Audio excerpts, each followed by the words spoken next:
Yeah, thanks for having me. Oh, I'm being recorded. All right. So I guess that's I'm ready to go here. Yeah, All right. So go ahead and hit the share screen. Yep. Hold on. Let me. Hey, it should look like a title there, right? Okay. All right. Well, thank you very much, Pat, and everybody for having me, and Sarah for setting it all up. And I recognize several names, and thank you all for showing up to listen to me talk about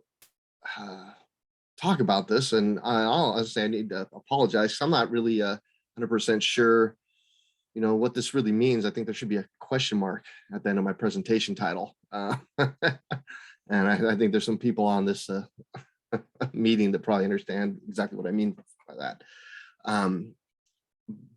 Yeah, so let's go ahead and get started.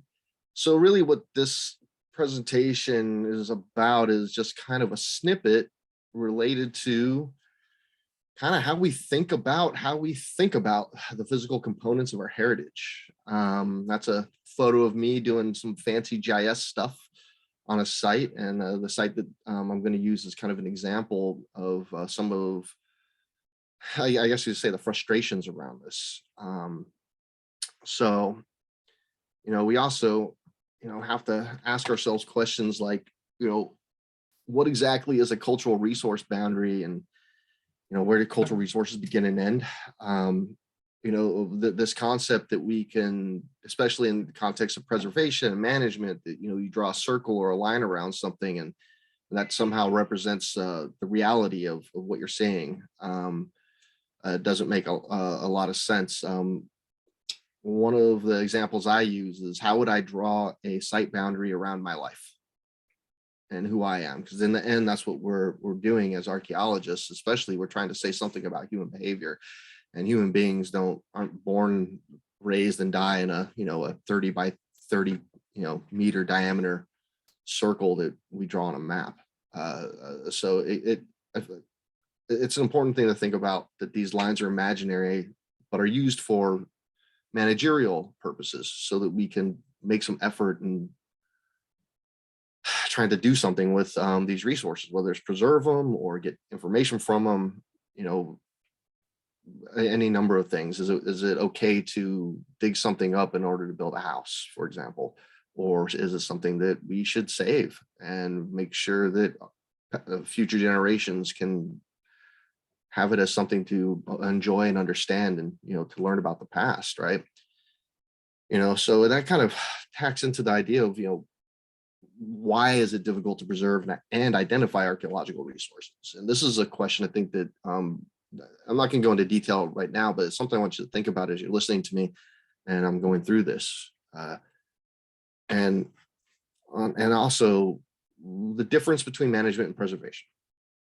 What does it mean to manage something versus what does it mean to preserve something? I think we get caught up in this, and sometimes people in my line of work mix the two up at times, or think about one without thinking about the other, and for a lot of mixed results. And I think it's one of the hardest things about what it is that those of us who do cultural resources management and archaeology, one of the hardest things that we do is try to keep that in our head. What it is, what's the goal of this project, what's the long-term ramifications of the recommendations we make, and that sort of thing. If whether or not our recommendations truly matter in the decision-making process, or somebody's simply just trying to check a box on a compliance document in order to move forward, right? All right, so, oh yes, also, I forgot when there was more bullet. So why is all this important, right? So I think I touched on that a little bit, but I'm hopefully, and what I mean by why is this important? Why is it important to think about these things in the context of not only what we do as professionals, but for the public as well? For those of you who might be on this call and don't do this work for a living, a lot of what it is that we do is based off of how you voted, or the people you put into office that made decisions around policies and compliance. So remember that. So this is some shockingly publicly available information. So I'm not violating any rules or anything. You can download this information from the Pacific Grove website. It's part of the general plan documentation. What we have in those yellow hash lines is a large archaeologically sensitive area. That's what it is. This is what triggers projects for them. And so the planning department looks at, like, someone wants to build some condos, a apartment complex, or whatever the project is. And if it falls within that area, it triggers the city to look at whether or not some sort of archaeological study needs to happen. I do want to state that this presentation is not an attack on government agencies or anything like that. It's really more about thinking about how we think about this stuff. I think the fact that all those green dots are Pacific Grove historic landmarks, they have this area of sensitivity so that they can work in some way of managing and preserving things. I think that's a testament to them at least trying to do something good here. How effective that is, of course, is up for debate, right? So I think I'm going to start with the case study because that's always the most fun part. But I also wanted to keep in mind that it's also about, why we were out there and why we couldn't do more than we did. In the end, this was a very frustrating project for me. As much fun, as interesting as it was, and it was a great archaeological study. But man, when it was over, I lost sleep over all the things that didn't happen. And I want to kind of talk about that. So in 2021, Charles Mikulik Archaeological Consulting, that's me, was consulted by Patricia Paramoure Archaeological Consulting, who is also on this call. And we kind of did this joint investigation out of property in Pacific Grove. And within that archaeologically sensitive area I just showed you. The project was triggered because there was a site found during a 2003 survey on the property. And so Pat, who went out there and resurveyed it and revised known site boundaries, which again are elusive things that I just talked about. And it was determined that because the property only wanted to build approximately 5,000 square foot house directly on the archaeological site, that we needed to do some testing. And again, just because it's an archaeological sensitive area, that doesn't stop people from building on things. It just triggers what we call mitigation measures, right? So in this case, the mitigation measure was having archaeologists go and dig up some of it and look at what was there. Of course, we also had Native American monitors on site, and, that sort of thing. And we did everything to the highest ethical standard we could afford within our budget. Just for a little bit of background, there's over 51 known resources within that archaeological sensitive area. There's actually significantly more, but these are archaeological resources I'm talking about. And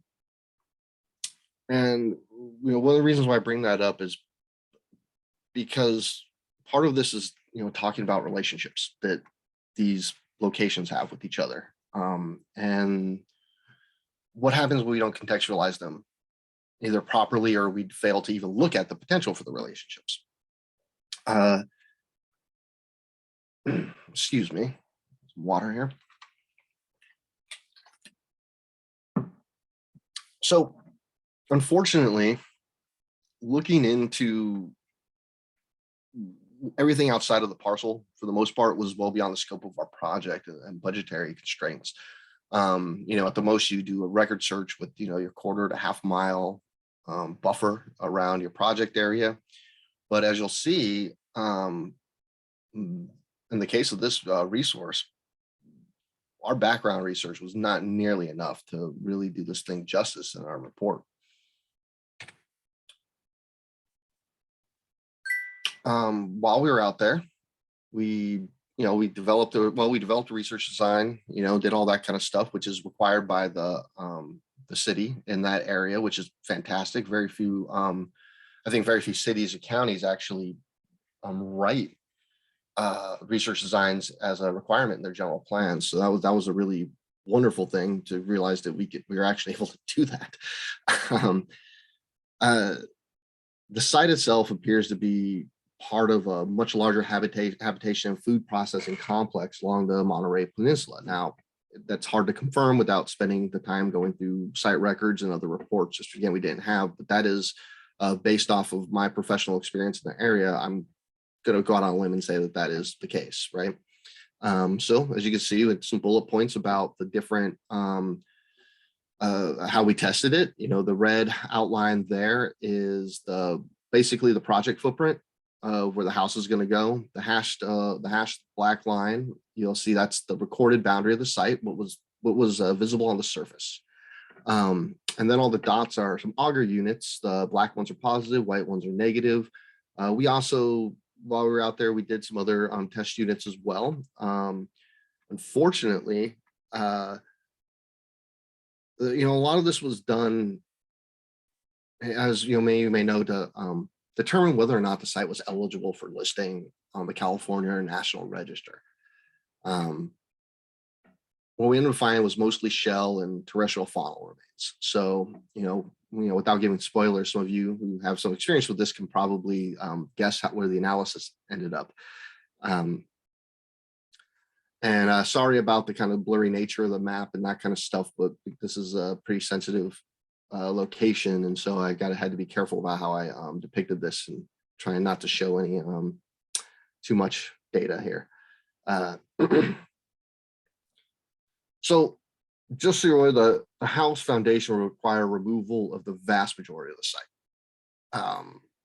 And this project wasn't about kind of preventing the house from being built. It's really, in the end, it's having the property owner do enough mitigation to satisfy the powers that be, to hopefully, satisfy tribes and any kind of legal requirements to then allow them to go and dig the thing up and put their house there, right? So, which, is frustrating, but that is in a lot of ways how this stuff tends to work.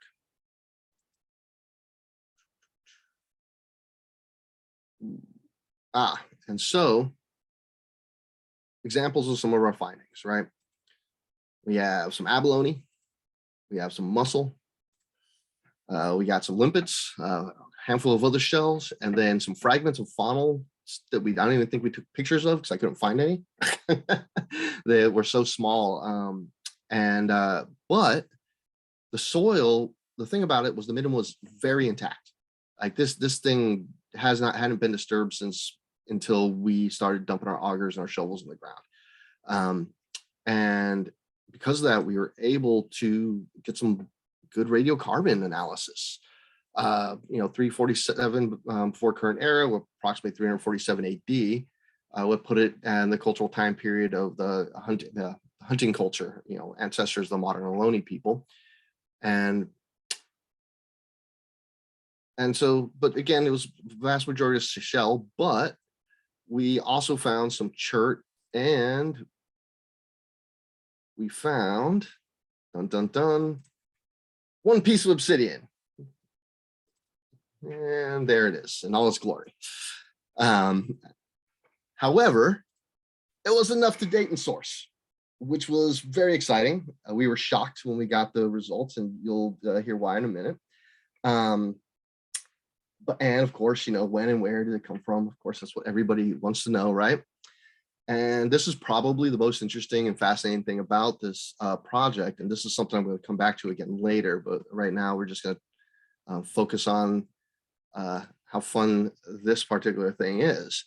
And that one, the only obsidian flake with all those test units came from the Casa volcanic field over 200 miles from Pacific Grove, which you can see is where it is, and volcanic field's where it is.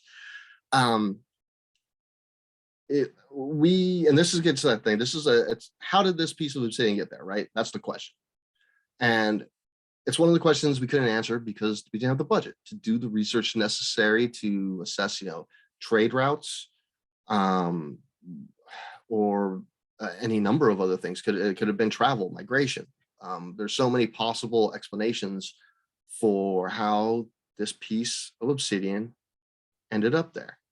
And we can't really answer that question definitively because there was no money.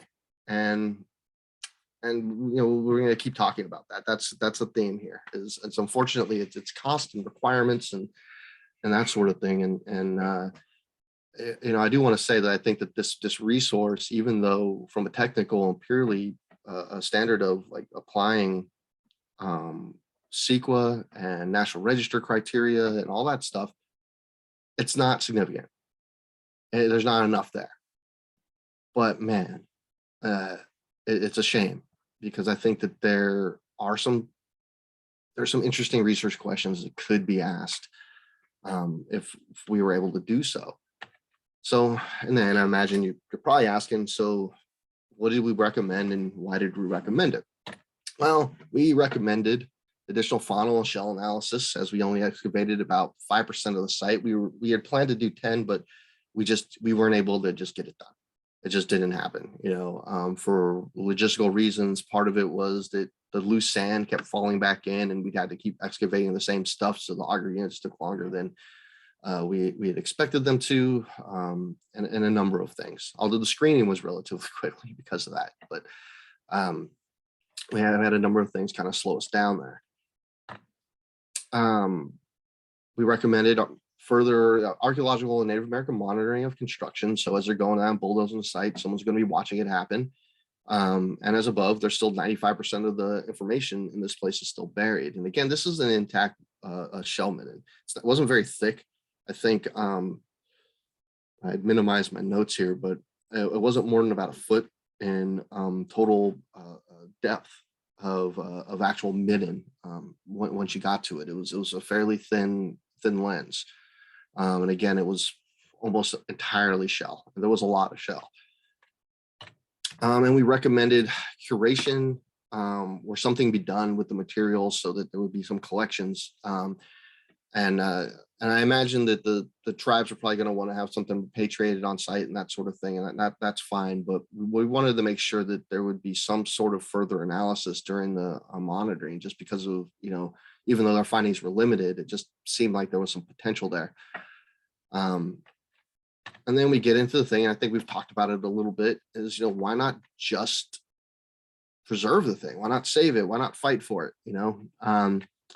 And the reality is, from a legal context, preservation usually requires significance.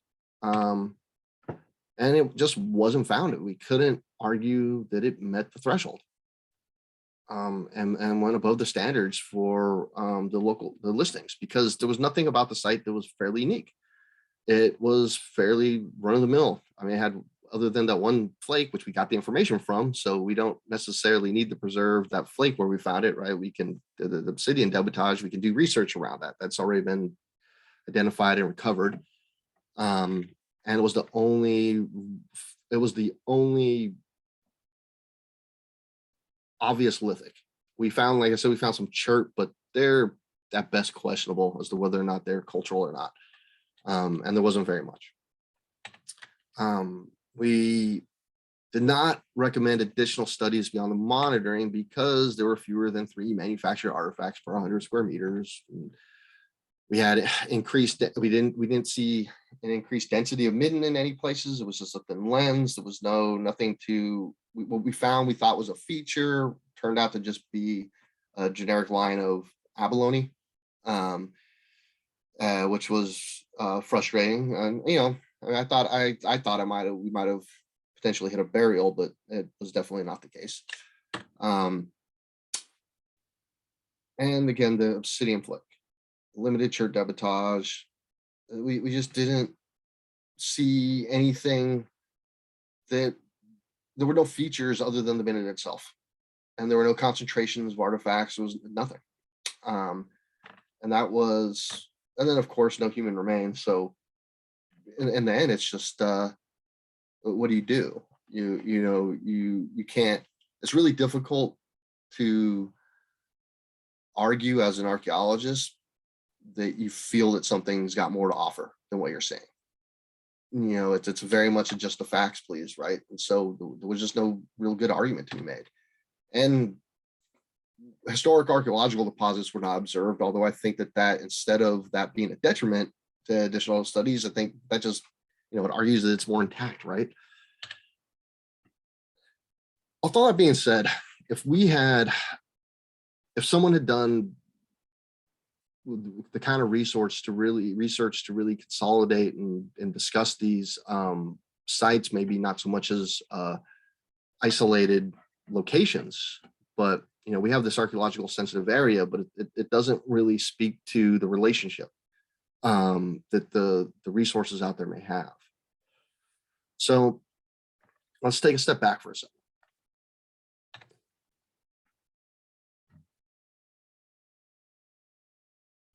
We need to think about how we designate groups of things. All right. So in this case, resources. So what we're looking at here is an archaeologically sensitive area.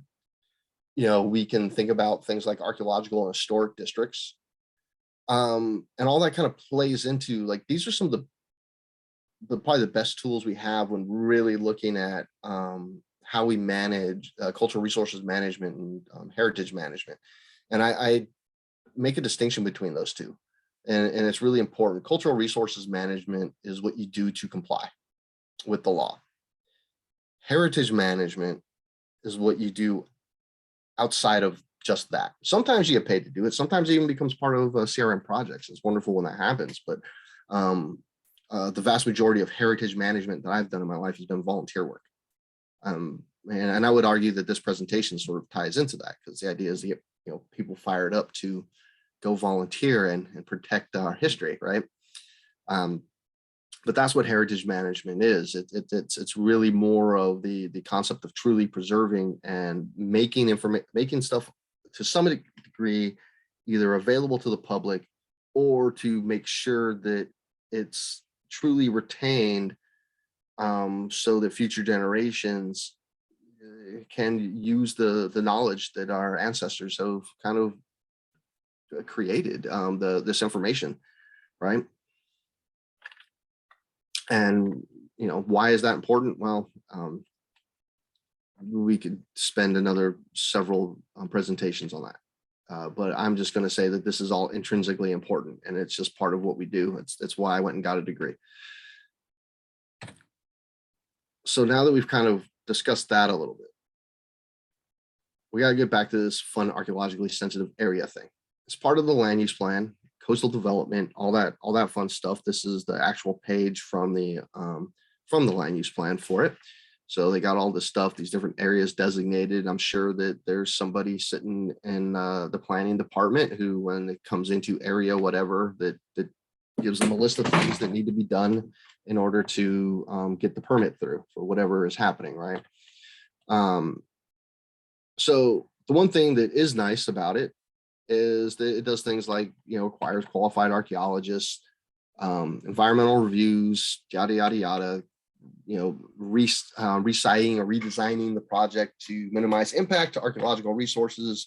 And of course, preparation and implementation of an archaeological mitigation plan, which is what triggered kind of our work and our ability to go and do it to the depth that we are, the detail we are able to do. The issue, well, there are benefits and issues.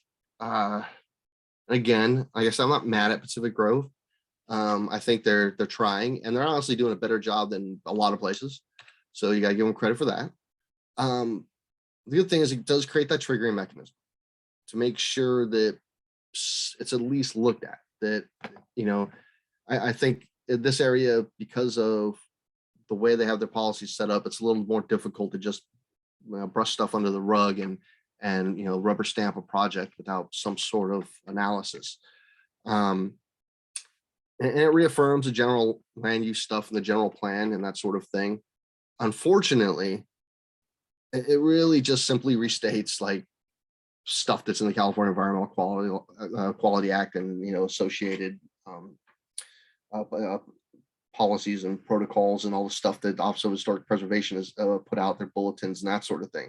So they haven't really done anything like specific to their area, in other words, to help manage it within the context of what's unique about specific grove here along the Monterey Bay and the coast. They're just, it's really just rehashing stuff and to say, hey, we're complying, right? I mean, that's unfortunately what it is. There's no context in this, again, as we discussed. And I know I'm going to sound like a broken wheel, but that's honestly kind of that's kind of the point. There's no context for how damaging a site, and in this case, like the one we're talking about, what if we remove that site? What are the potential impacts to the region outside of the specific project area, right? What are the long-term ramifications? There's no real implementation of that. I mean, there's no real discussion of that within these policies beyond that it's just bad, right? So the other thing that's a problem with this, and it's sort of, is that it gives some information about where sites might be to potential looters, right? So we want to be careful with that. And again, everything I'm presenting, this stuff I'm presenting is all publicly available. So, which is a little frustrating. It's a good and bad thing, double-edged sword. I don't always know how I feel about it when I find these things. But on that case, since this is the Santa Cruz, Archaeological Society, I figure we'd do a little bit of a quick comparison here too, see what you guys got going on. So this is your areas of archaeological sensitivity. And if you see at the bottom right of the screen, you got city limits, and this is for the city of Santa Cruz. UCSC has, of course, got its own special little spot there. All the pink is highly sensitive. And then you have that kind of greenish weird color is almost, exemptions may apply, but it is sensitive. And then you have highly sensitive. The green is discovery requirement, means that someone actually has to find something when they're working before anything happens, which I always find is weird. So, you're going to trust the construction crew or the developer to, call the city to say, hey, we found archaeological site on our property. We want to pay a bunch of money to have compliance work done. All right, that I don't know. That makes me laugh. Sorry. So interestingly enough, it's all tied to your 1992 coastal program, which basically, again, just kind of rehashes CEQA, which is fine. At least there is a coastal program, but it's nothing that interesting. Also, the archaeological sensitivity thing, it reaffirms general land use plan policies with a little stricter environmental assessment protocols, which, I think is good. I'm not sure how they generated the pink areas of sensitivity, but that's what your planning department is saying is where the important stuff is, right? So all of these things have exemptions. There's actually very few true compliance requirements. And it's very similar to Pacific Grove. Actually, when I was kind of picking it apart, there's some different language, but it's almost the same. It's just that the Santa Cruz site areas are kind of broken up a little bit more. And again, it doesn't provide context for potential impacts to the region outside of a specific project. There's no discussion. Again, there's no discussion of what happens if you damage one site. Does that affect the overall integrity or importance of other sites? Which is really important. And I think that that's something that we as professionals think about a lot, but I'm not sure that anyone else really does. It also gives some limited information regarding the potential locations of sites. Hey, look at these pink areas, looters, right? So what it's like a big advertisement. It's kind of it's interesting. I mean, it's good, it's bad. It depends on how you want to think about it, I suppose. So that sort of brings us to, okay, so we have these sensitive areas. Now maybe they're good that they exist to an extent because they're going to trigger some sort of compliance, some sort of work. But what are the other options? And this is something I've been screaming for years, that we need to do more of this as professionals, and we need to make more of these kinds of recommendations and get it documented. And I'm actually working on a project as a volunteer right now, that because of the long history of making the argument about historic districts, we've been able to kind of force the issue that there's a project that if I have time, I'll show you some stuff for it. But this is kind of if you're talking about long-term preservation, this is, in my mind, this is our best tool. And if you're really if you really want to get into the management of our actual heritage, as opposed to just looking at cultural resources on project basis, but the long-term management and preservation of things that are important to our history, and to the way I look at it, important to my children. And everyone is going to come after me. So this is for those of you who might not really know what a cultural resource district. It's a term of art. It can be both something that we kind of colloquially refer to as a CRM people, as like a group of resources that are somehow thematically linked together. They have a relationship with each other of some kind. And there's a variety of ways to determine that. And this is all that these are quotes from I believe I got them from the National Register documentation. They may be from the California Register. I can't remember which one I pulled them for, but they're basically, for the most part, identical in that sense. Properties contain several resources, but they can also be discontiguous. For example, I know I talked to somebody about setting up a kind of a statewide, a long coastal archaeological district that was discontiguous, but identified the locations of all rock art locations of cupules, for example, in order to thematically link them together as cupules, identify them as a archaeological district that spans the state, to help preserve them. It was more of an intellectual discussion, as the ability to really get all that data. One is a lot of work, but two, you also need to get tribal groups involved, and it's a heck of a task, but it would be a wonderful thing to try to accomplish. So things don't have to be like, I guess my point is, things don't have to run into each other. There's a lot of ways of looking at this. And again, the relationships, right? How are things related? That's really what it comes down to. You have to be able to make that argument. And it's not the easiest argument to make sometimes, but that's how you do it. Here's some examples. The stuff highlighted in yellow is things that could be associated with Native American and indigenous sites. Probably didn't highlight everyone, but there's a lot of examples of districts out there of things that we've done.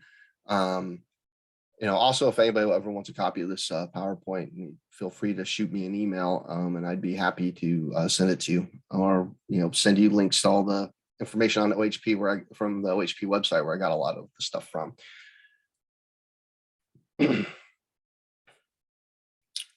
So, thinking about this, contextually, what does official listing like really do? We can talk about things like, for example, California Register of Historical Resources. You can get the standard bullet points of, environmental review may be required. You got your local assessor, Mills Act stuff, right? Property tax reduction things. Local building inspector has some leeway with code enforcement. Hey, you can get a plaque and put it on your property or whatever, right? Potential access to preservation grants is a big one. But the two things that don't really get discussed a lot is, one, it's easier for local governments to enact more preservation-oriented zoning regulations. That's sort of like the in-between the lines stuff. So if you were to get something listed as a district, even locally, not even go to the state or the feds, but the city, county level, they have more ability to, manage the zoning regulations about what can be done in certain areas.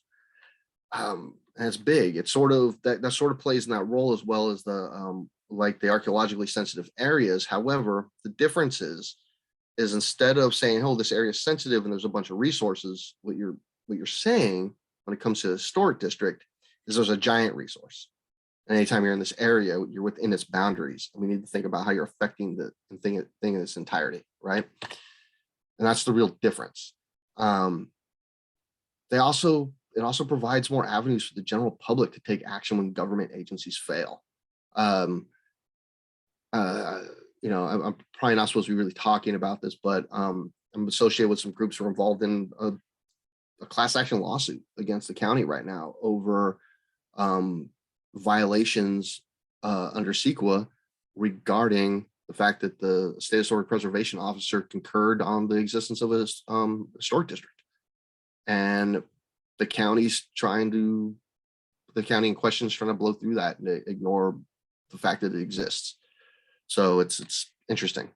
If it was just in a historically sensitive area, we probably wouldn't have a leg to stand on.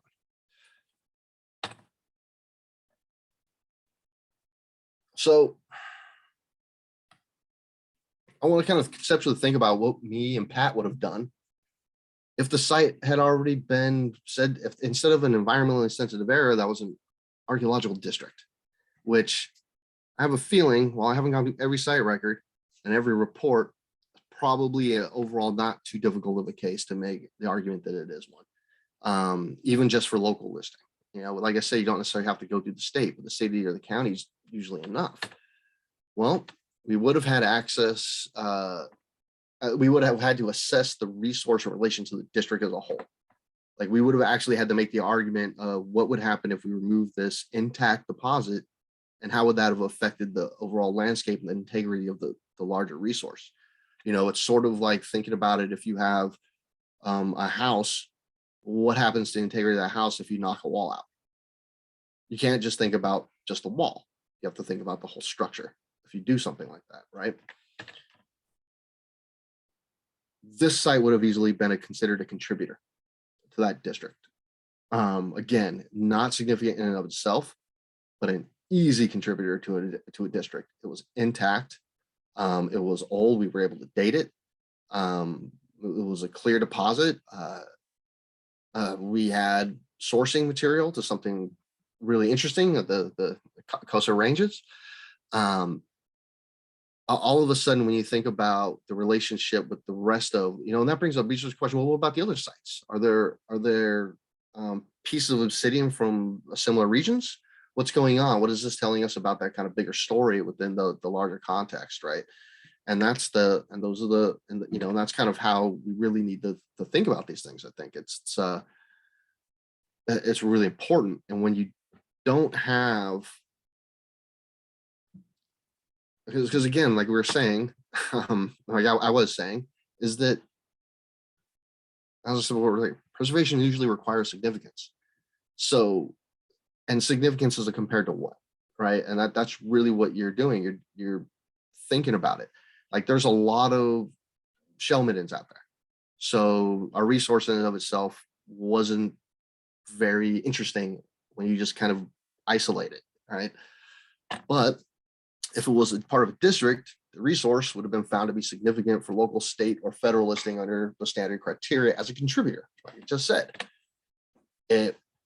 Additional studies would have been recommended as well. And I crossed that one out because even though the density of increased density of midden soil wasn't observed, it is it does seem to be a rare example of an intact deposit within the district.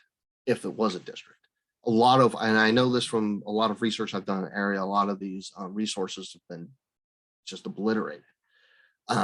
So we could have argued that this is an example of something that's been retained, that we should preserve it because we don't have a lot of it within that district itself, right?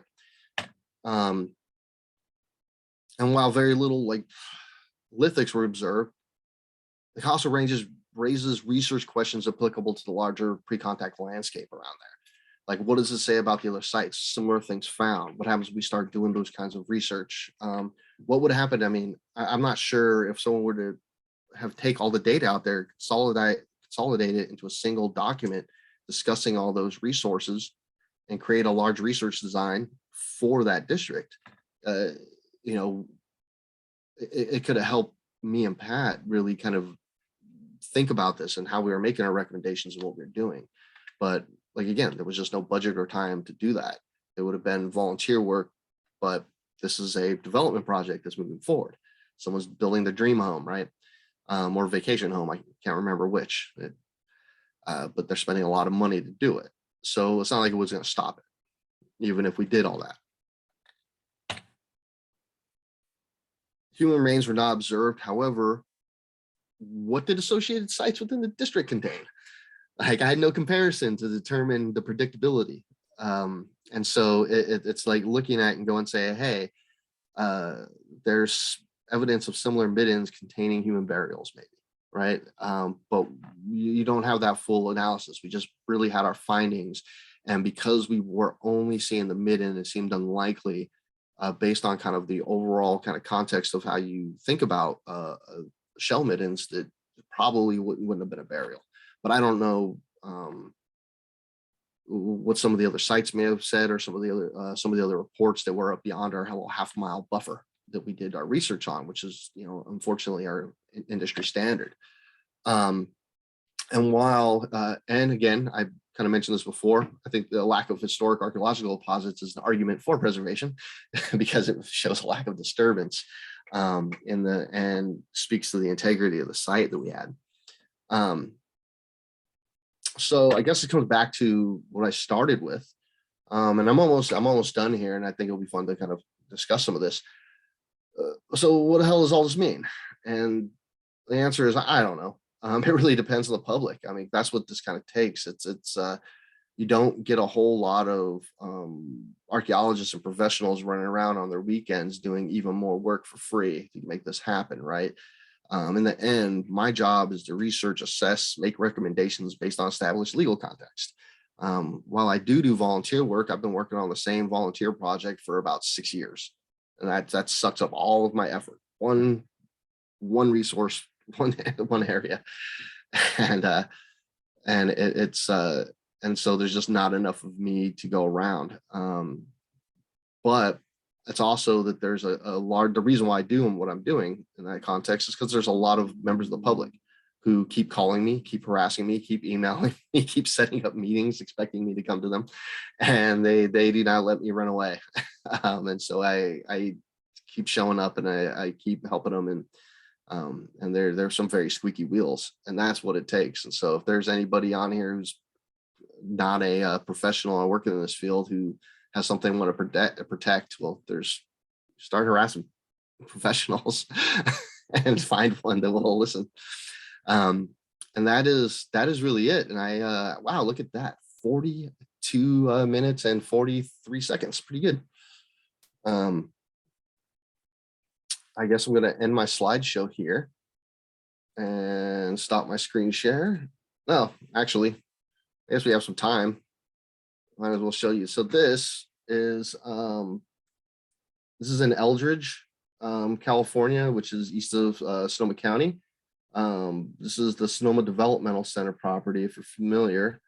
And all of the yellow, and I can kind of turn the imagery off here so it stands out more. Hey, Charles, yes. You stopped screen sharing for a sec. I stopped screen sharing. I just did it again. Share. Here we go.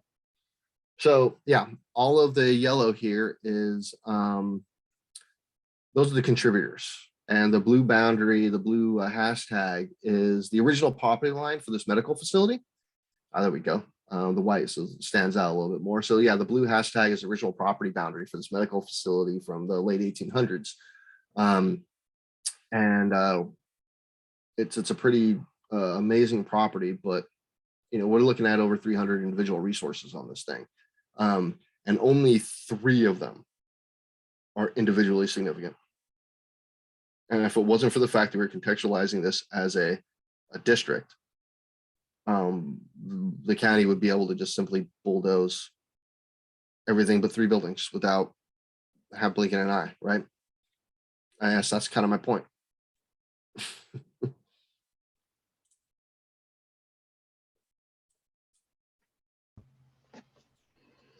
Thank you, Charles. That's really great. It shows just kind of the problems that CRM, you know, when you're focused on just one property and, you know, one thing at a time, and you can't really zoom out and see the whole picture, or, you know, or deal with things in the whole picture, or who's going to pay you to do the whole picture. You know, Right. That's what it comes down you know, to. it's something that we, as in CRM, come across all the time. So it was really interesting to hear you to bring that up in that particular case. And I agree, probably the whole Monterey Peninsula could be a district along the coast. Is there a billionaire on this call who would like to fund know, me right? and pay my mortgage and my children's college so that I could do this? So I'd like to open this up now for any questions. I'm sure there's a lot of intrigue about what you just said. So anybody on the call, feel free to raise your hand or just or ask Charles what you'd like to ask him.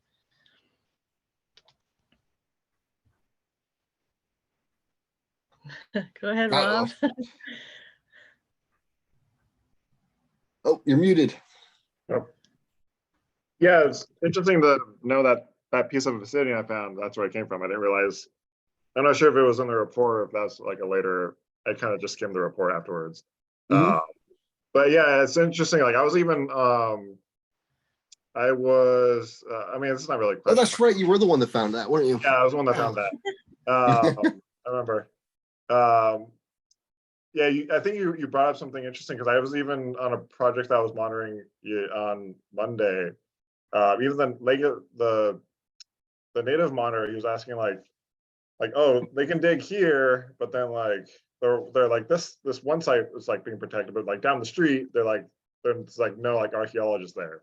And so he was wondering, I didn't really have a good answer for him at the time. I mean, I was just thinking like, well, maybe it just didn't like, maybe it just wasn't in a sensitive area, just based on what I know. But yeah, I didn't really have a good answer to give him, like why this spot's monitored, but like down the road, like that spot's not monitored. Yeah.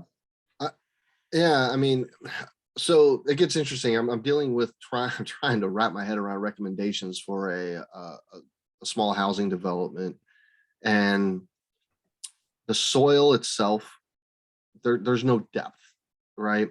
And it's disturbed. There's agriculture, construction, all that kind of stuff, but it's near a creek, and within that half mile there are sites. I just, from my experience going out there and looking and knowing the kind of the region I'm working in, I think it's really unlikely we're gonna hit anything, and really, really unlikely we're gonna hit anything intact. But there is the possibility something could be there. And, you know, so you get into that, well, what happens if maybe they didn't do as much landscaping as I think they did when they dug down, right? What if there really is, what if we just have like a little modern soil deposit over an actual site? And so these recommendations get a little tricky, and unfortunately we have to live and die by them. And I don't know what I'm going to conclude yet. I'm talking to the tribe. I'm hoping that they just tell me what they want to do. I'm just going to say the tribe recommends this, so it kind of takes that out of my hands, to be honest, because it's, you know, it's again, I was talking to a meeting today. I was like, it's the CRM manager and the scientist are fighting with each other in my head over this particular project, and it's interesting when that happens. But yeah, I don't have an answer for why they wouldn't have. Yeah. Yes, Rob. I don't know where to begin. Neither did I. Like, I don't even know what I was talking about, actually. Well, I thought it was interesting to see that the only place where the city of has a sensitive area is within the coastal zone. Yeah. And I happen to know that there was a very large site that was just inside the coastal zone that a local senator caused the coastal zone to be moved outside of it. So I know that there is material in the city of Pacific Grove that is not in that sensitive map that you showed. Absolutely. And I know of plenty of And sites why, outside. why is, how are they getting away with that? Does anybody know Pacific Grove politics better than me? I mean, I know what I think is probably going on, but I don't know for sure. Is there anyone who can speak to that directly? Or should I just take a guess here? Take a guess. I think it's politics. I do know that that entire region it's the exact same boundary as their biologically sensitive area as well. Mhm. If you compare the maps, the overlays are almost exactly the same. And I think that whoever was involved with getting the archaeologically sensitive area applied, they took advantage of piggybacking on the biology, the natural resources. I think That's I think it's more politic than that. They didn't want it at all, but they Mhm. had to do it within the coastal zone because of the higher requirements. Mm, Gary Brashini worked in that area a whole lot, and yes. he and I wrote a thing for the coastal zone back in, God help us, 1972 or 3 or 4 or something, which defined, what should happen within the coastal zone. So it happened within the coastal zone, and originally the coastal zone included on the outside of that major road that runs across there. And now there are 2 areas there that do not, on the sort of west and northwest part of the road, that are not in the sensitive zone that I know is archaeological site. And so Mhm. I think it's a question of they're only going to do what they have to, and the only place they have to do it is in the coastal zone. You're speaking to a good group, that the Archaeological Society sued the city of Scotts Valley back in 1983. And brought about some changes up there, but there's no, that was a completely different time. Yeah, I mean, and I think that, I really believe that, for the Snowwood Developmental Center here, if it wasn't for the fact that I just happened to be involved with this historical society, it's a fun area to go. It's nice to, drink wine and talk about history, that they wouldn't have had no idea what their legal rights and abilities were for preservation. And I do think that while I think having a Santa Cruz Archaeological Society is great, I would encourage those of you to join other local groups and to talk about people who know nothing about this stuff and to help educate them about what it is they can do. Because when you start getting community groups who aren't the crazy archaeologists yelling and screaming, that it works a lot better to see other like diverse groups of professionals, because a lot of these groups are highly educated people that are just interested in something and they're looking for a hobby, and you give them something to cut their teeth in as far as like making something that may resemble a difference, and amazing things can happen. Absolutely. So I think as much as I hate lawsuits, that's our mechanism, right? You don't have to worry about the publicity about archaeological sites along the Monterey coast. There was a local avocational pot hunter back in the 70s who published a pamphlet that showed all of the sites along the coast all the way down to San Luis Obispo, which he got out of the records from Robert Heiser because he was a protege of S.F. Cook. So if you could still find them in the used bookstore, they're still there, and they lay out everything. Yeah, virtually every site.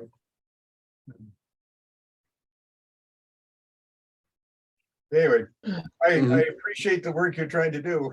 You're trying. Keyword. Thank you. I haven't given up yet. Good. Hey, I have a question, Charles. Yeah. Well, and Pat, because you were there too. Did you guys do radiocarbon dates too, or just the obsidian? Oh yes, we did. Did I not? Yes. You So mentioned so we did. I think I went through it a little quickly. I always get nervous about that. 347 AD. Yeah. Yes. Oh, So okay. I thought that was for the. I was wondering how you got that. Well, it was tight both date on the obsidian. I think maybe I glossed over it, but the obsidian and the radiocarbon, so they matched. Okay. Woo! Yeah. Yeah, because yeah, I'm sorry about that. The Caso Range group was active during the quarry. Like the dates for all the archaeological sites out there when the quarry was really active was around the same time our site would have been occupied. So Yeah. it makes sense. It fell within the range, and it seems very possible that it could have traveled that 200 miles in a number of different ways. You know, maybe Well, yeah. yeah, I mean, I think that there was a lot of either trade or a lot of visits from the Yokuts coming in. And I remember reading something when I was doing some work in that area of a historical account of someone back in the day talking about how the Yokuts would come Yeah. over, and yeah, I think it was and either- I kind of have this thing in my head, this theory that that's yeah, they were coming to take advantage of all the shell, you know, because that's what you see so much shellfish resources being exploited during that time, and maybe like during the middle, you know, like the transitional you know, little was it the medieval warming, medieval climatic anomaly? Yeah, mid-climactic anomaly, right? Yeah, yeah, Things were getting rough, and so yeah. they came in over and visited the coast. I don't know. That's just And the what's in my distribution brain. of obsidian from the east breaks right in the middle of the Monterey Bay. So Santa Cruz north, almost the great majority of stuff comes from the Napa north area. Mhm. Castroville south, it almost all comes from the east. It's very rare you get northern stuff. So there's a break right there. I think it was Pilling or maybe Broadbent wrote a thing about it in which they talked about the Indians coming out during the historic period on horseback. And there was some discussion on whether they had always done that or whether they had done that because the people they normally traded with, which is in the mission area, were done in. And so they came out to get the goods that they no longer could get by trade. So it's sort of a question of which one is first. Oh, you know what? I just realized I completely forgot to add this slide to it. But one of the things we actually found on the site, there was a right under the midden, and then was an intact burn layer. It was just a whole lens of charcoal. And I mean, when it comes to fire regime stuff, I'm kind of a highly educated amateur, but it really looked like someone came in, burned everything, and then a midden developed right on top of it. Because everything below that was just pure sterile sand. That's where that C14 date came from, was the top of that burn layer. Yeah, right on top of it. Yeah. Yep. Um, From the Unit 1 south sidewall, I believe. I could look that up, but that sounds right. I think. Yeah. It's almost 2 years ago. Jerry Berzini did so much work down there in Pacific Grove. And he almost always did carbon 14 and whenever he could with obsidian. So if you haven't looked at his stuff, are you familiar with the Monterey County Historic Museum? I mean, I know it exists. I haven't been there. Yeah. It's over in the edge of Salinas. And that's where he stored all of his material and all of his papers and stuff. Right. So it'd be a resource if you ever get the money to do any sort of background resource. In addition to going to Sonoma, there may be some stuff there that isn't even. Well, and that becomes part of it too. Is you know, when you're talking about doing the research and stuff like the budget. I mean, me and I'm pretty sure me and Pat both did a backflip at the same time when we got the budget for the carbon 14 dating, you know, all the X-ray fluorescence stuff. Like when they agreed to do it, they're like, you know, we can do some real science here. Woo, look at that. That's because Gary worked there for so many years. He demanded that every time, and so they're used to that as a standard. Yeah, that's fantastic, and I wish we could do it more often. I mean, man, It's not as expensive as it used to be. Yeah. It's pretty gotten a lot more reasonably priced. Good So, talk, data analytics. Charlie. Good talk. well, thank Keep it you, up. thank you. All right. Yeah, so everybody give job. them a hand. Thank you, Charlie. Charlie. Okay, any other questions? Comments, solutions. Anyone have solutions? Thumbs up. That's what I'm here. Yeah, solutions. Yeah, that's a good one. Thank you from Jane. Okay.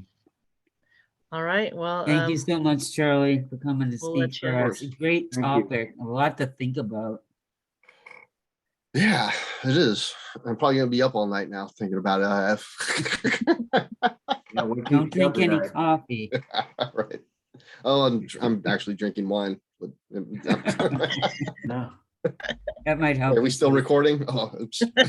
Oh, darn. Okay, I'll stop.